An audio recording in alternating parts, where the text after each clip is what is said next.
네, 오늘 우리에게 주신 하나님의 말씀은 누가복음 24장 36절에서 54절까지 말씀입니다. 누가복음 24장 36절로 54절까지 말씀입니다. 네, 이 생명의 말씀을 한 절씩 교독하시겠습니다. 이 말을 할 때에 예수께서 친히 그들 가운데 서서 이르시되 너희에게 평강이 있을지어다 하시니 그들이 놀라고 무서워하여 그 보는 것을 영으로 생각하는지라.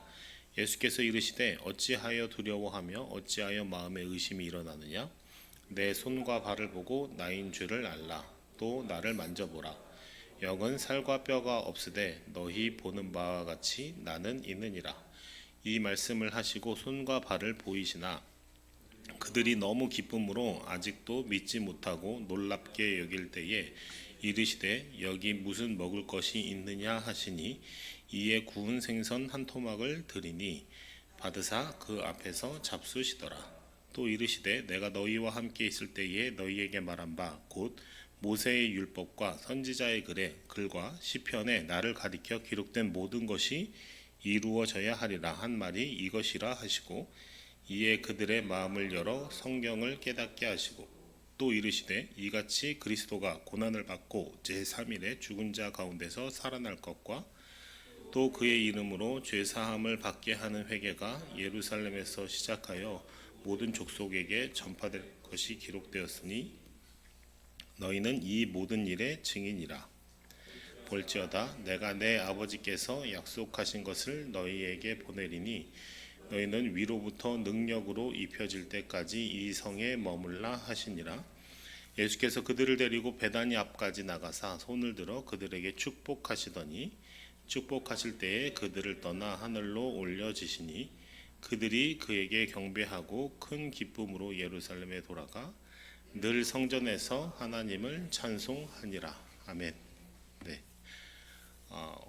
살면서 아주 드물게 너무 좋아서 믿기 어렵다 이런 경험을 하게 될 수 있을 것 같아요. 여러분 그냥 경험 있으신가요? 아마도 뭐 오랫동안 바라고 꿈꾸던 일이 내 눈에 이루어졌을 때라든지 아니면 오랜 시간 준비하던 시험에 뭐 합격을 했었다라든지 아니면 아이를 갖고 싶은데 아이가 생기지 않아서 기도하면서 기다리던 부부에게 임신이 되었다라는 소식을 들었을 때라든지 이럴 때가 아마 너무 기뻐서 오히려 믿기 어려운 그런 경험들이 될 것 같아요. 오늘 본문의 제자들 역시 그런 상황이에요. 오늘 이 말씀에 보면 그들이 너무 기쁨으로 아직도 믿지 못하고 놀랍게 여길 때에 이렇게 기록되어 있거든요. 아마 이제 요즘 화제가 된 드라마의 대사를 빌리자면 너무 좋은 그런 상황, 그런 순간을 맞이하고 있지 않을까 싶습니다. 이 제자 공동체는 예수님의 부활이라는 소식을 들었어요. 하지만 이것은 그들의 경험과는 완전히 반대되는 일이었죠. 그들이 직접 목격한 것은 주님의 끔찍한 죽음이었고 그들이 경험한 것은 깊은 상실감과 절망이었죠. 그런 와중에 여기저기서 주님이 부활하셨다는 이야기가 들려옵니다. 누군가는 주님을 봤다고 그러고 누군가는 그분과 이야기를 나눴다고 합니다. 너무 좋은데 약간은 어수선한 그런 분위기 속에서 예수님께서 제자 공동체를 찾아오시는 것이죠. 오늘 본문에 나타난 오늘 말씀에 나타난 이 부활의 주님이 제자 공동체들에게 전하시는 메시지를 통해서 이 부활의 주님을 만난 제자들의 삶이 무엇과 같은지를 한번 살펴보고 싶습니다. 먼저 본문 44절 45절을 보면 이렇게 기록되어 있어요. 모세의 율법과 선지자의 글과 시편에 나를 가리켜 기록된 모든 것이 이루어져야 하리라 한 말이 이것이라 하시고 이에 그들의 마음을 열어 성경을 깨닫게 하시고 라고 기록되어 있습니다. 부활한 예수님이 제자들에게 가장 먼저 하신 일은 성경을 이해할 수 있도록 제자들의 마음을 깨우쳐 주시고 또 깨닫게 하시는 것이었어요. 예수님 단순히 나 살아났어, 자 이제 가서 복음 전해 뭐 이렇게 말씀하시지 않으셨고 대신 제자들이 모세의 율법, 모세 오경, 토라를 의미하고요. 선지자의 글, 선지서들, 느빔이라고 얘기합니다. 그다음에 시편, 케투빔을 이제 성문서를 포함한 구약 성경에 예언된 이 메시아에 대해서 잘 이해하고 깨달을 수 있도록 알려주셨어요. 그러니까 성경을 가르쳐 주셨다. 이제 이렇게 이해하시면 될 것 같아요. 왜 이게 중요할까요? 만약 우리가 십자가의 의미를 온전히 이해하지 못한다면 부활도 온전히 이해할 수 없기 때문에 그렇습니다. 구약 성경을 통해서 제자들은 십자가 사건이 왜 일어날 수밖에 없었는지, 그리고 왜 일어나야만 했는지를 이해하게 되는 것이죠. 예수님은 제자들에게 이 모든 것이 우연이 아니라 하나님의 위대한 구원 계획이었음을 보여주셨고, 구약에 예언된 그 구원의 계획이 십자가 사건을 통해서 온전히 이루어졌다라는 것을 제자들에게 알게 해주신 것이죠. 두 번째로 46절에서 이같이 그리스도가 고난을 받고 제3일에 죽은 자 가운데서 살아날 것이 기록되었다라고 말씀하십니다. 그런데 왜 하필 제3일이었을까요? 이틀 후도 아니고 일주일 후도 아니고 한 달 후도 아니고 예수님은 왜 정확히 사흘 만에 부활하셨을까? 우리가 이제 장사한 지 사흘 만에 죽은 자 가운데서 다시 살아나시면 이렇게 사도신경을 외우니까 이 사흘 만에 예수께서 부활하셨다라는 것에 대해서 전혀 거리낌이 없잖아요.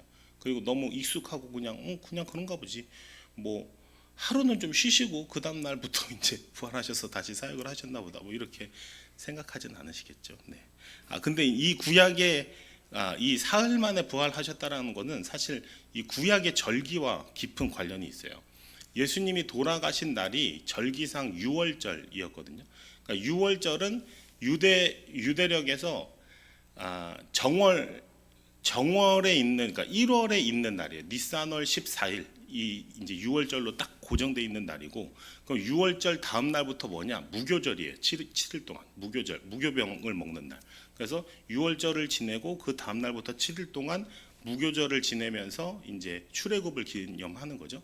근데 그 중에 레위기의 규정에 따르면 이 무교절 기간이 있는 안식일, 첫 번째 안식일 바로 그 다음 날이 무슨 날이냐? 초실절이라고 해요. 그러면 이 초실절은 무슨 날이냐면 이스라엘 백성들은 초실절에 그 땅에서 그 해 처음 거둔 이삭 한 단을 제사장에게 가져가요. 그러니까 그 이스라엘 땅에 처음 난 곡식 한 단을 가지고 제사장에게 갖다 주면 제사장은 안식일 다음 날인 그 초실절에 그것을 하나님께 특별한 예물로 이제 바치면서 제사를 지내고, 그게 이제 초실절이거든요. 그럼 초실절 다음에는 뭐냐? 이후에 49일 동안, 그러니까 77철, 77에 49, 77절로 지키면서 각자가 자기 밭에서 추수를 해서 각자 자기 소산을 또 하나님 앞에 예물로 드리는 그런 절기들을 지키게 되고, 이 77절이 끝나는 마지막 날이 50일째 되는 날이라고 해서 이제 오순절이 되는 거거든요. 그래서 따라서 이 초실절은 어떤 의미가 있냐? 모든 수확이 하나님의 은혜로 말미암았음을 인정하는 동시에 중요한 거, 이후에 이 77절 기간 동안 다가올 본격적인 추수, 더 큰 추수에 대한 감사이자 기대를 반영한 절기인 거죠. 그러니까 말하자면 초실절이 예고편이면 77절은 본편이에요. 77절과 이후에 오순절은. 그러니까 예수님이 부활하신 날이 언제였다고요? 초실절이었습니다. 안식 후 첫날, 그죠? 유월절, 안식일 그 다음 날, 이게 초실절이거든요. 그러니까 이 초실절에 부활하신 것이 어떤 의미가 있느냐? 이거를 사도 바울은 고린도전서 15장 20절에서 이렇게 설명하고 있어요. 그리스도를 잠자는 자들의 첫 열매가 되었다. 이렇게 이야기하거든요. 무엇을 의미하는 걸까요? 예수님의 부활이 예수님에게만 일어나는 일회적인 사건이 아니라는 거예요. 그분의 부활은 그를 믿는 모든 사람에게 이루어질 부활의 첫 번째 사례, 첫 번째 열매인 것이죠. 그러니까 초실절을 통해서 우리가 거둘 모든 곡식의 첫 번째를 기념하는 것과 같이 예수님께서 예수를 믿고 따르는 자들의 모든 그 부활을 보증하시는 첫 번째 사례로 고백된 것입니다. 그러니까 예수님의 부활은 우리의 부활을 보증하는 것이죠. 예수님이 죽음을 이기셨기 때문에 그를 따르는 우리도 마치 77절의 본격적인 추수가 계속되는 것과 같이 그를 따르는 우리에게도 본격적인 부활이 열린 것이다 라는 것을 나타낸다라고 볼 수 있겠죠. 부활의 주님이 제자 공동체에게 가르쳐 주신 진리가 바로 이것입니다. 그래서 구약 성경을 통해서 왜 십자가 사건이 있을 수밖에 없었는지를 밝혀주셨고, 부활한 지 사흘 만에 예수님이 죽으신 지 사흘 만에 부활하신 것의 의미를 제자들에게 알려줌으로써 나의 부활이 너희에게도 보증되어 있다.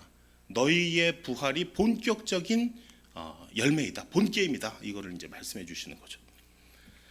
이로 말미암아서 제자 공동체는 죽음에 대한 두려움을 이제 이길 수 있게 되었어요. 더욱 담대히 증인의 삶을 감당할 수 있게 되겠죠.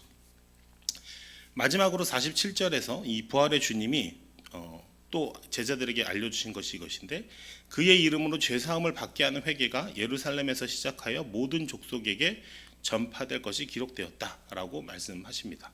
여기서 그의 이름으로라는 표현에 주목해야 되는데, 이것은 단순히 이 예수라는 이름 자체를 말하는 게 아니에요. 그의 이름으로 죄사함을 받는 회개가 이렇게 말하니까 예수 하면은 회개가 일어난다, 이런 의미가 아니고, 이 성경에서의 이름은 어떤 사람의 전인적인 모든 면을 의미할 때 사용되기도 해요. 그러니까 예수님의 이름으로 죄사함을 받는다라는 것은 예수님의 삶과 그 사역 전체를 통해서 죄사함을 받는 회개가 일어난다라는 의미인 것이죠. 특히 예수님의 삶과 사역의 핵심인 십자가 사건을 통해서 죄사함을 받게 된다라는 의미입니다. 우리는 죄의 형벌을 받아야 마땅했지만 예수님이 우리를 대신해서 그 형벌을 받으셨고, 이 놀라운 대속의 메시지가 예루살렘에서 시작해서 온 세상에 전파될 것이다 라는 것을 예수님이 제자들에게 가르쳐 주셨다라는 것이에요. 그리고 한 가지 또 주목할 것은 이 복음이 모든 민족에게 전파된다라는 것이죠. 예수님이 이루신 구원의 특징은 특정 민족이나 문화권 안에 제한되지 않는다는 거예요. 예수님의 십자가 사건은 역사상 특정 시점에 예루살렘의 골고다 언덕에서 이루어졌지만, 그 영향력은 시간과 공간을 초월하여 모든 민족, 모든 시대의 사람들에게 미친다라는 것이죠. 이것을 통해서 부활하신 주님은 이 십자가 사건의 효력과 영향이 무엇인지를 제자들에게 알려주신 거예요. 이 세 가지 메시지를 정리하면 이런 거예요. 첫 번째는 구약 성경의 예언을 통해 십자가의 필요성과 이유를 알려주셨고, 두 번째로 3일 만에 부활하신 것에 대한 의미로서 십자가 사건의 의미와 우리도 부활 생명에 참여하게 될 것이다 라는 것을 밝혀주셨고, 세 번째로 모든 민족에게 전파될 회개와 회개의 죄사함을 통해서 이 회개와 죄사함의 구원을 통해서 십자가 사건의 효력과 범위를 분명하게 밝혀주셨어요. 그러니까 이 부활하신 주님은 이 진리를 가르치신 후에 또 한 가지 중요한 약속을 하시는데, 그게 49절입니다. 우리 같이 한번 읽어볼까요? 시작. 볼지어다 내가 내 아버지께서 약속하신 것을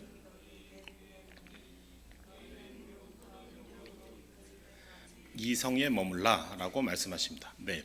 이 약속은 이사야 32장 15절의 말씀과 연결되는데, 이사야 32장 15절은 이렇게 나와 있어요. 마침내 위에서부터 영을 우리에게 부어 주시리니 광야가 아름다운 밭이 되며 아름다운 밭을 숲으로 여기게 되리라. 예수님은 성령을 보내주실 것을 약속하시고 제자들에게 그 성령을 기다리라고 말씀하십니다. 이거는 단순한 위로의 말씀이 아니에요. 이 성령에 대한 약속과 보증은 제자들이 사명을 감당할 수 있는 능력이 어디로부터 올 것인지, 그들의 힘의 원천, 능력의 원천이 무엇이 될 것인지에 대한 약속인 것이죠. 부활하신 예수님은 제자들에게 십자가 사건의 의미와 그 구원의 섭리를 알려주셨지만, 제자들은 아직 그것을 증거할 능력은 없어요. 누가복음은 이 약속과 함께 끝이 납니다. 오늘 본문 누가복음의 이제 마지막이잖아요. 하지만 제자들의 이야기, 사도들의 이야기는 여기서 끝이 나지 않죠. 누가는 사도행전에서 이어서 이 약속이 어떻게 성취되었는지를 계속해서 보여주고 기록하고 있죠. 아시다시피 사도행전은 이 성령의 충만함을 받은 제자들이 어떻게 세상을 변화시키고 증인으로서의 삶을 살아가고 있는지에 대한 기록으로 가득 차 있는 것이죠. 정리할게요. 부활하신 주님은 낙심하고 무너져 있던 제자 공동체를 찾아오셔서 각 사람에게 걸맞게 부활을 증거하고 만나 주셨어요. 그리고 오늘 본문에 따르면 크게 두 가지 중요한 진리를 가르쳐 주셨는데, 하나는 십자가 사역의 의미와 십자가로 말미암은 구원의 역사가 어떤 의미인지 알려주셨고, 두 번째 성령에 대한 약속과 성령 충만 받기를 기다리라 라는 메시지를 주셨습니다.